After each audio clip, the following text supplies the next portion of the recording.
অক্টোবরে ঘূর্ণিঝড়ে বন্যার আভাস।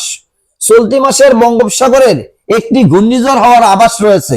এক্ষেত্রে 1 থেকে 3টি লঘুচাপ সৃষ্টির আভাস দিয়ে আবহাওয়া অধিদপ্তর জানিয়েছে এর মধ্যে একটি রূপ নিতে পারে নিম্নচাপ বা ঘূর্ণিঝড়ে। গতকাল আবহাওয়ার দীর্ঘমেয়াদী পূর্বাভাসে একথা বলা হয়েছে। সেপ্টেম্বর মাসেও বঙ্গোপসাগরে 3টি লঘুচাপ সৃষ্টি হয়েছিল, যার মধ্যে একটি নিম্নচাপে পরিণত হয়। পূর্বাভাসে বলা হয়েছে অক্টোবর মাসে দেশের প্রধান নদীগুলোতে স্বাভাবিক প্রভাব থাকতে পারে, তবে ভারী বৃষ্টিপাত দেশের উচ্চাঞ্চল, উত্তর পূর্ব অঞ্চল ও দক্ষিণ পূর্ব পার্বত্য অপরিধিকার কিছু স্থানে স্বল্পমেয়াদী বন্যা হতে পারে।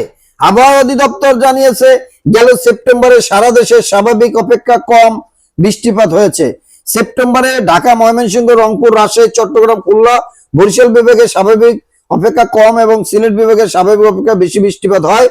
আবহাওয়া অধিদপ্তর জানিয়েছে অক্টোবরে দেশে স্বাভাবিক বৃষ্টিপাতের সম্ভাবনা আছে, তবে 2 থেকে 4 দিন মাঝারি থেকে তীব্র বিজলি সহ বৃষ্টি এবং 3 থেকে 5 দিন হালকা থেকে মাঝারি ধরনের বিজলি সহ বৃষ্টি হতে পারে।